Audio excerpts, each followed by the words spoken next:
Constanza un día en el cerro le preguntaron: Constanza, ¿qué es ser de izquierda? Y Constanza dio una larga explicación, seguramente no me acuerdo ahora, pero muy buena. Y para mí, ser de izquierda lo resumiría en una frase: no aceptar las desigualdades como algo natural. Entonces empezamos por allí, porque entiendo que la charla que hoy tenemos es sobre la desigualdad económica, ¿verdad?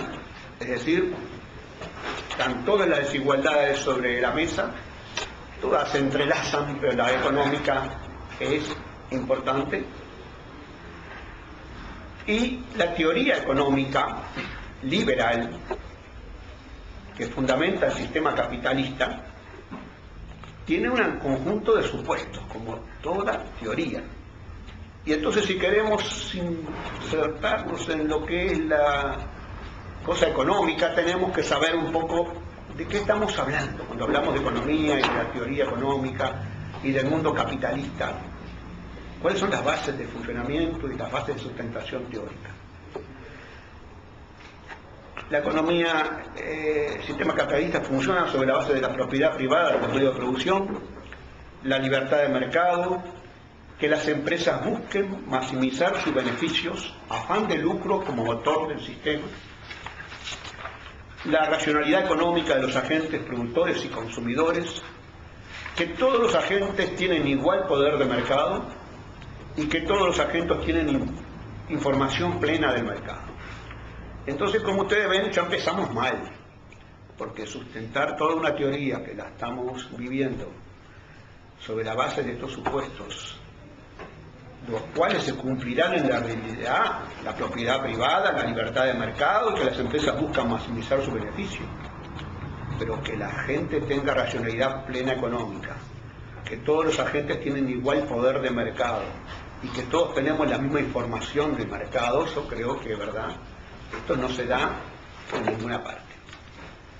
Entonces, a tal punto que a veces se habla de responsabilidad social empresarial, como que las empresas no tienen el fin de maximizar el lucro, sino que tienen también ese fin de ser responsables y de tributar a la sociedad en función de no consuma cerveza en las horas de la noche, cosas de esas.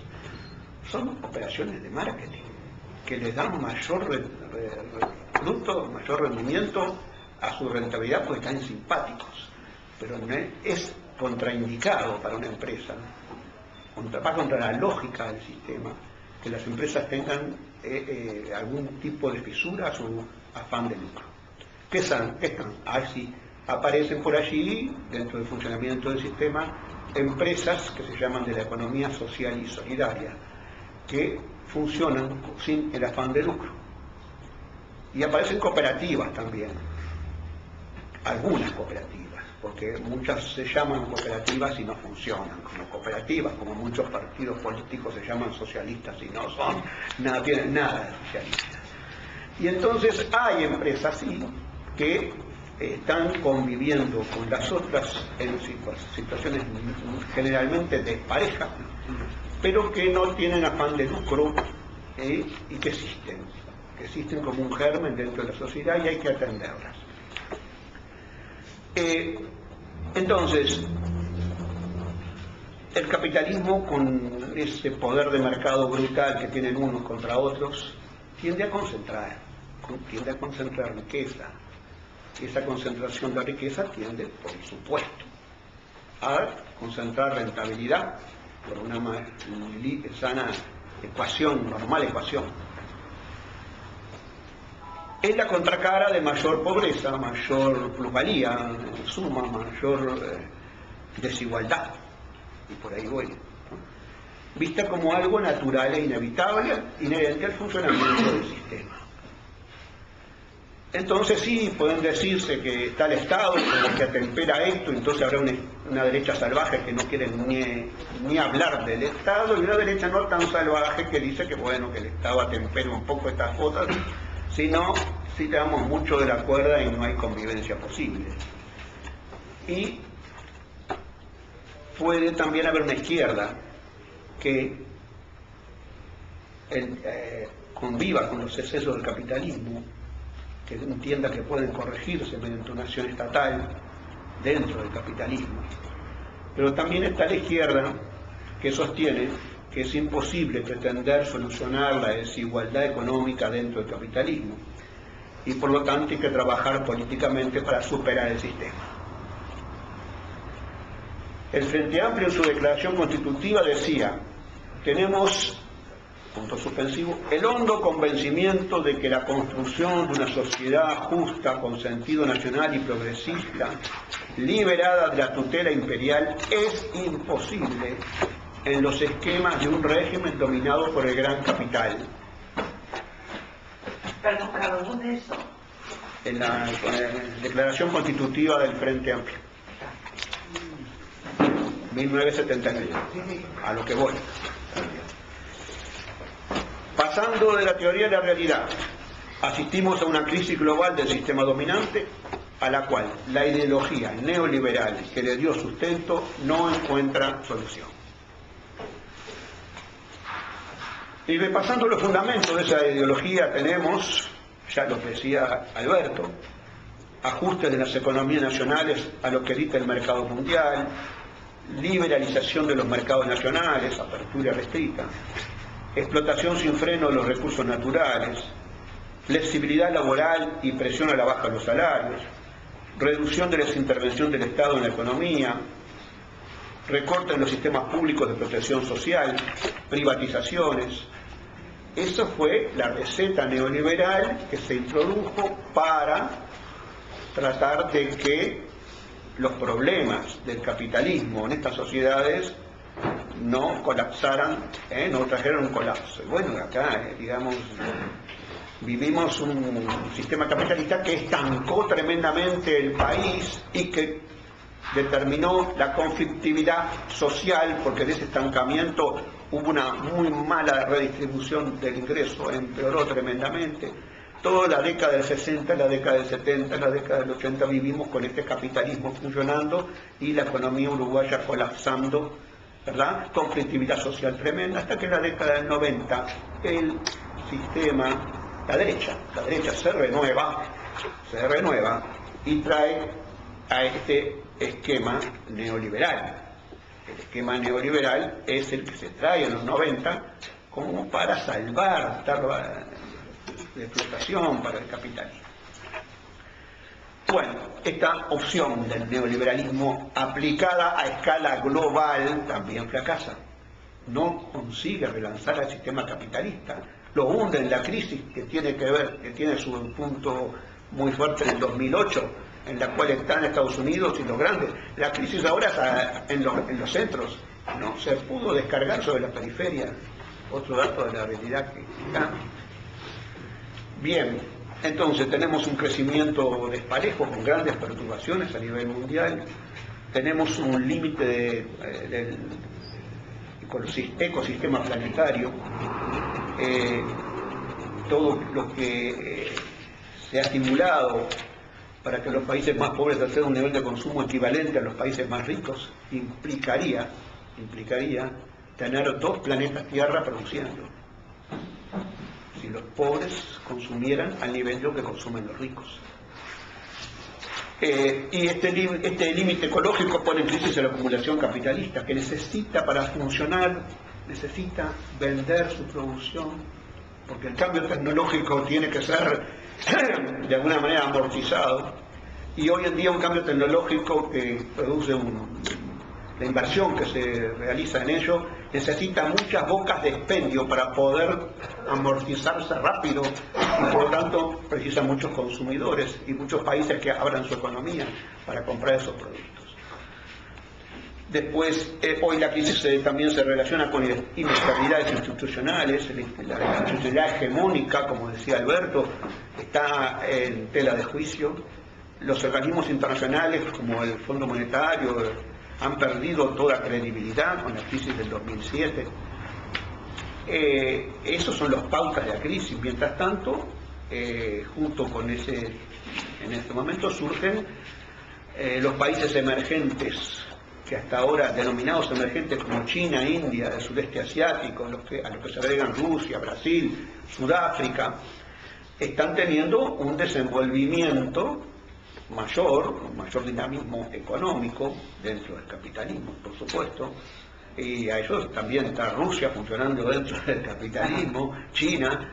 Estamos hablando de un cambio, como decía Alberto, en el nivel de dinamismo económico, pero ojo, las inversiones y las transnacionales que operan en esos países tienen sus casas matrices seguramente, en Alemania, como dice Alberto, en Alemania, Estados Unidos, de repente en algún otro país europeo. En definitiva, el poder sigue estando allí. Hay un cambio geográfico en donde se asientan ahora dinamismos económicos. Después,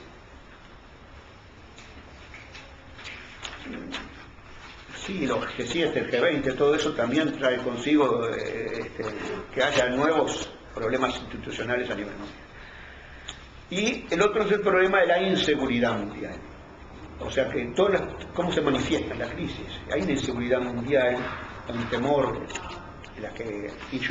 inseguridad ciudadana acá, pero hay un temor a perder nivel de vida muy fuerte en muchos países desarrollados.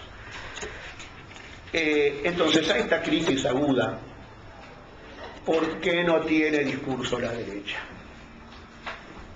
¿Y por qué banalizan la campaña como está haciéndolo este señorcito? ¿Por qué no tiene discurso? ¿Por qué no tienen que decir? Porque ellos lo que dirían es traer otra vez al capitalismo, al sistema neoliberal, en todo caso elementos de vallismo, aquellos que dicen que venga el Estado a corregir algo, pero nada más. Eso ya fracasó, como ya fracasó, y no solamente acá, a escala planetaria fracasó aquí en la crisis del 2002, a nivel rioplatense fracasó en la crisis del 2002. Entonces, ¿en dónde estamos? ¿Por qué no les pedimos cuál es su programa, cuál es lo que quieren hacer, a dónde quieren ir?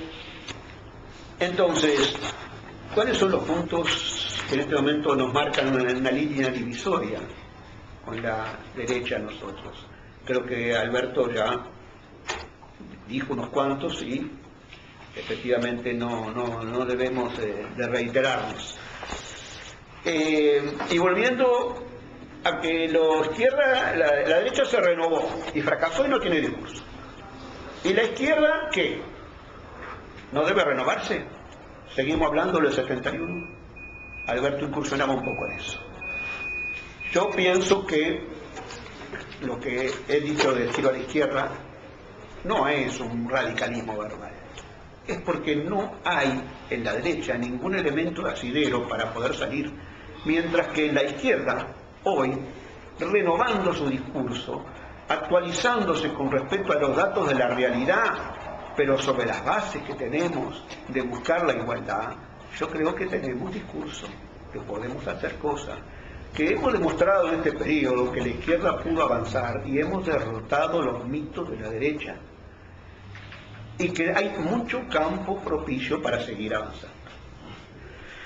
¿Qué puntos marcan la línea divisoria?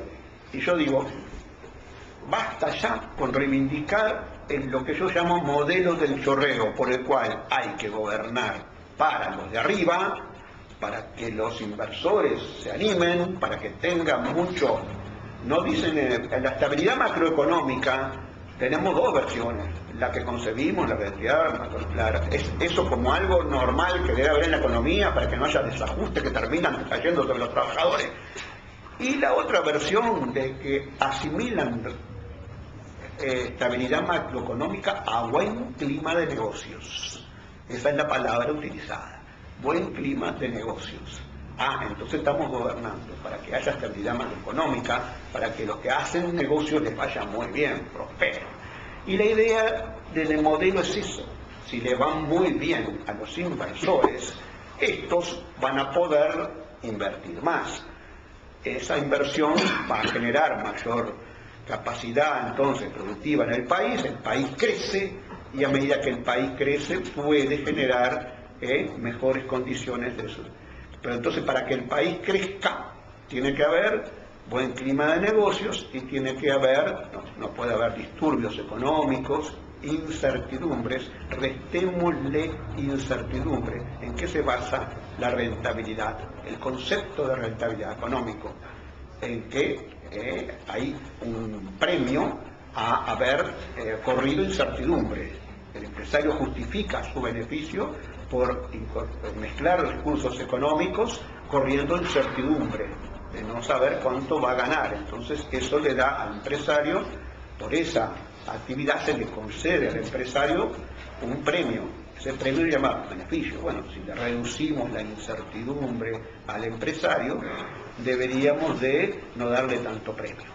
Pero, en definitiva, el modelo del chorreo significa eso, que en definitiva termina concentrando más el capital, a menos que se hagan otro tipo de reformas que van mucho más allá al simple modelo del chorreo. Lo que pasa es que se quedan con eso, se quedan que para que haya crecimiento económico tiene que haber buen clima de negocios, tiene que haber atracción al capital extranjero y tiene que haber beneficios muy grandes a este. Bueno, le estamos dando beneficios muy grandes al capital extranjero y es hora, pudo haberse justificado en el 2005 cuando salíamos de la crisis, en el 2006 quizás hasta el 2007, pero estamos en el 2014, 15 vamos a estar, ya no se justifica que tengamos que seguir otorgándole a ese gran capital tantos beneficios.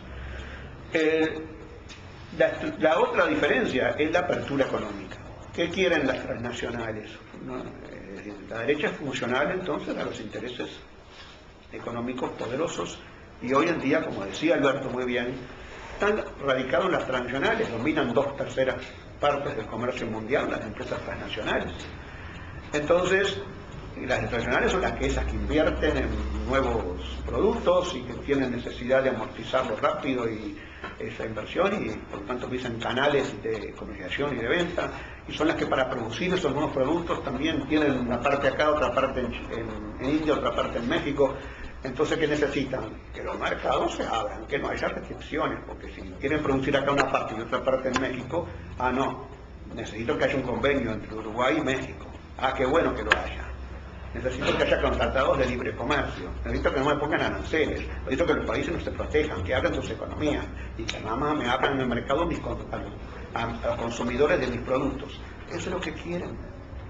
Cuando las estrategias de desarrollo de cada país debieran de plantearse otra cosa, qué es lo que quiere el pueblo uruguayo, qué es lo que necesita Uruguay como pueblo, como empresas para desarrollarse. Deberíamos de pensar en eso y no en función de lo que necesitan los extranjeros. Entonces, por eso la apertura, negociar en conjunto, qué apertura de mercado hacemos y quién no y con quién, eso es el Mercosur. En definitiva, por ahí tenemos entonces la derecha quiere el no Mercosur, apertura irrestricta, y la izquierda trata de buscar canales de tener en el Mercosur y en nuestro país un punto de apoyo que para Uruguay es fundamental. De repente para Brasil y Argentina no lo es, y ahí están nuestros problemas con ellos, pero para Uruguay es fundamental. ¿Qué va a Uruguay negociar un tratado de libre comercio con alguien desde la pequeñez nuestra endeblez? En cambio podemos negociar desde el Mercosur con otras condiciones. Negociar no solamente el acceso a otros mercados, sino que negociar también cómo se accede a este mercado regional y cómo se fortalecen las cadenas productivas del mercado, de la región, que son las nuestras, de las que nosotros prioricemos y no las que nos vengan de afuera. Todo este desarrollo en la soja en Uruguay, que hay incremento de producción, hay. Que hay incremento de productividad, hay. Esto es una revolución tecnológica en el agro, no tengo la menor duda. Alberto decía de ella. ¿Es la que queríamos? No, no es la que queríamos. Nunca se nos imaginó, nunca se nos pasó por la cabeza eso. Es concentradora, es tremendamente concentradora. ¿Verdad? Respecto a lo ecológico, hasta por ahí nomás. Yo pienso que tenemos muchas dudas. Entonces, tenemos que buscar tener nuestras propias. Eso es lo que queremos la izquierda. La derecha quiere que se venga de afuera y que se haga en Uruguay lo que los grandes intereses quieren. tenemos diferencias sobre el modelo de estabilización. Para nosotros la estabilización es válida, como dije, para que se trabaje bien en Uruguay, no para ese buen clima de negocio para los capitalistas grandes. Entonces, hay que controlar los precios básicos, si no vamos a tener inflación. Con la libertad de mercado, que nos viene de esa idea neoliberal, nosotros vamos a tener siempre inflación. Suben el precio internacional y suben el precio interno, libertad de mercado. A doña María no se la deja comprar al exterior. A doña María se le dice, usted compra al precio que me pagan los del exterior, se lo vendo todo a ellos. Entonces eso pasa para la carne, para la leche, para cualquier otro producto. Bueno, entonces la yerba sube, la yerba no la producimos, pues la yerba viene de afuera. La yerba sube el precio internacional y Jorge Valle dijo, claro, tiene que subir adentro. Y otros países, cuando eso ocurre, ponen determinados subsidios y nosotros los estamos poniendo para el gran capital en vez de ponerlos para subsidiar la base. Que nosotros no ponemos subsidios, deberíamos de acá en adelante, si no los ponemos ahora, deberíamos de acá en adelante ponerlos para subsidiar la canasta básica de algunos productos importantes y no subsidiar el gran capital para que se invierta en este país, que no precisa. Hoy el capital es lo que sobra en el mundo. No precisa venir, vienen porque encuentran condiciones de rentabilidad aceptables de este país. Vienen por rentabilidad, si no, no vendrían. Por el afán de lucro, por lo que dije al principio. Entonces, la cuarta diferencia que yo creo que hay que romper es que para nosotros lo social está primero. Para la derecha el tema fiscal es fundamental porque es puntal del equilibrio macroeconómico. Muy bien, del clima de negocios. Muy bien. Para nosotros lo fiscal es evidentemente una demostración de que la economía está sana. Y nada más que eso. Un problema fiscal es un déficit tanto fiscal como de comercio exterior, como un déficit en el problema del empleo, es importante. Para los neoliberales el déficit en el empleo no existe. En la estabilidad macroeconómica nunca hablan de que el empleo, que la gente tenga empleo, pues está todo fantástico y un montón de desempleados, tenemos estabilidad macroeconómica para ellos. Entonces, yo digo, hay que controlar los precios y dejarnos de pensar en la libertad de las empresas, en vender al exterior en vez de vender adentro a un precio menor. De regular el valor del dólar, una política de empleo, regular el salario mínimo nacional, porque en términos de crecimiento hemos crecido fantástico. Y que el salario real haya crecido lo que creció es realmente importante. Se hicieron cosas bien en ese sentido. Que el salario mínimo nacional haya subido 240%, 50%, me parece que sí, pero pensemos esto. Como ellos relegaron el tema salarial, como ellos tenían el salario mínimo nacional sumergido en 1.900 pesos cuando nosotros agarramos el poder, inmediatamente lo subimos a la cantidad que está hoy, cerca de 10.000, ¿sí? Eso es una suba extraordinaria que da esta cifra que me dice. Pero yo pregunto, en términos absolutos, no en términos de suba porcentual, en términos absolutos, ¿el salario mínimo nacional es el que debería de ser? No hay 800.000 trabajadores que ganan menos de 14.000 en este país. Entonces, a la gente de primaria le podemos decir, o a la gente de enseñanza, le podemos decir, su salario real subió 70%, si lo que ganan es menos de 14.000. Entonces, en términos absolutos es una cosa y en términos de porcentuales es otra. En quinto lugar, que lo social está primero quiere decir que en vez de hablar de espacio fiscal, deberíamos hablar de espacio social. ¿Qué quiero decir esto? Se habla de espacio fiscal porque dices, la recaudación es tanta, habida cuenta del actual nivel de recaudación, es decir, de las actuales tasas y de los actuales impuestos. Si la recaudación fuera otra, podríamos gastar más, pero miren que la recaudación es esta, ajustense a lo que puedan hacer para poder gastar dentro de ese límite. Y yo hablaría al revés, el espacio es el social. Es imprescindible para Uruguay que se aplique el Fondo Nacional de Cuidados, el Sistema Nacional de Cuidados. Es imprescindible para Uruguay que se erradique la vivienda insalubre y la vivienda mal. Es imprescindible para Uruguay tales y cuales cosas. ¿Cuánto cuestan tales y cuales cosas? Tanto. Ese es el límite que debemos atenernos. Razonables, no vamos a tirar la casa por la ventana tampoco, pero cosas razonables. Y en cuánto debe financiarse. En tanto, bueno, pongamos impuestos el que puede más, el que tiene más, y financiemos eso.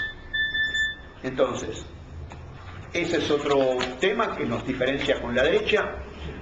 Luego, defender nuestros recursos naturales, tan codiciados del exterior.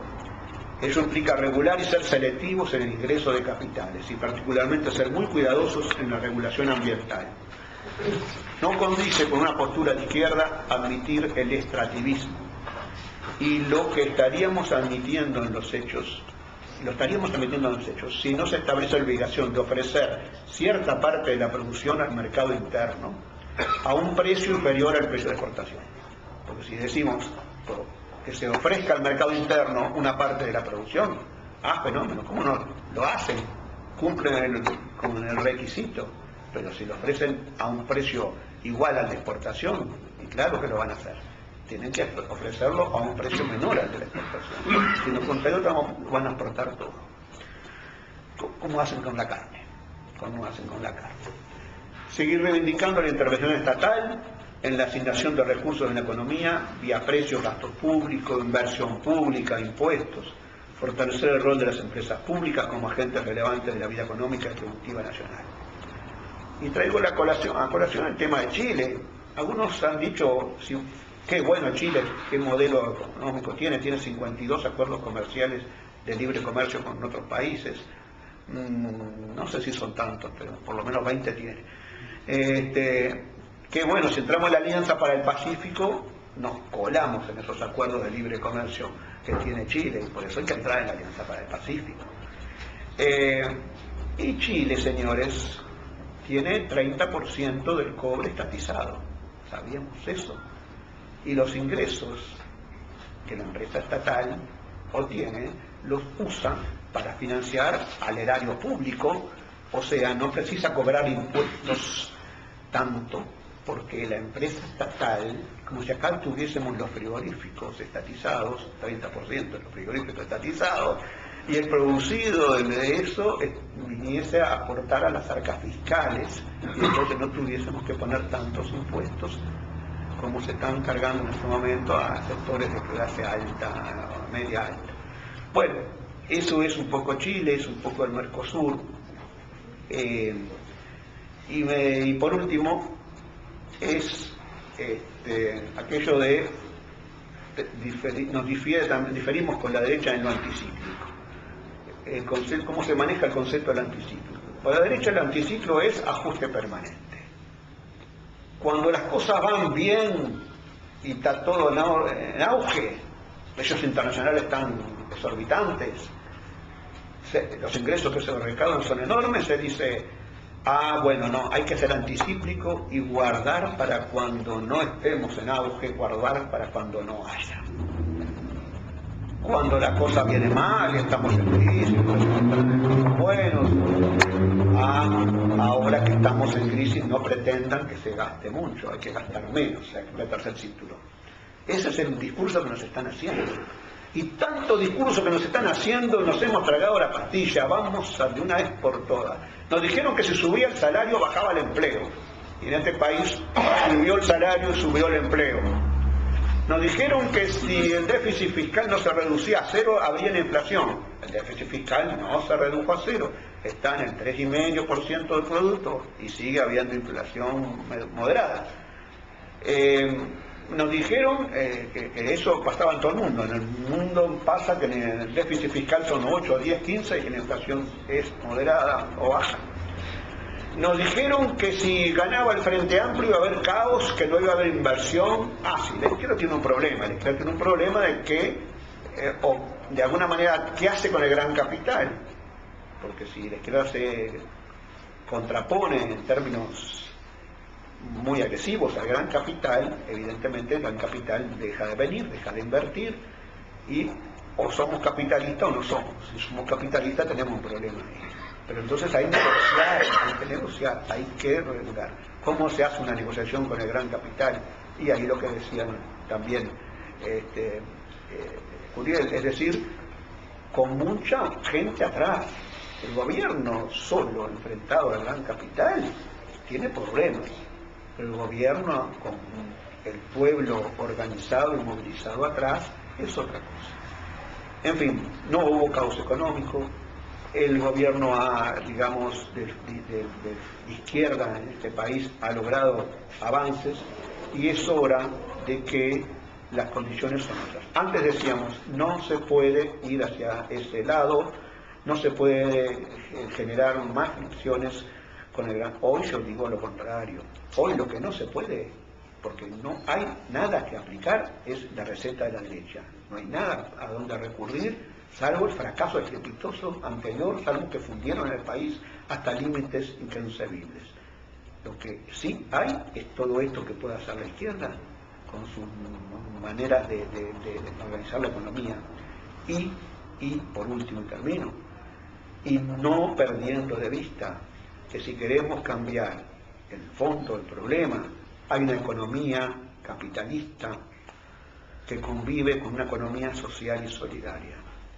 Y que si va creciendo la economía social y solidaria apuntalada por el Estado, y no puede hacerlo de otra manera, podemos generar las bases para que este sistema capitalista se supere en la medida de que vaya creciendo esa economía social y solidaria acá y en otros países, porque lo otro es, si no, establecer la lucha social y algún día tomar el gobierno y decretar desde el gobierno que hay socialismo en vez de capitalismo, o algo que se le parezca al socialismo, que no sabemos bien qué es, en vez de capitalismo, y eso saben qué, eso es inviable también, porque si no se fue gestando relaciones, no se fueron gestando relaciones de solidaridad y de carencia de lucro en la sociedad, no se fueron organizando y gestionando en ese sentido, no vamos a poder nunca jamás, ni siquiera por decreto, establecer otra cosa.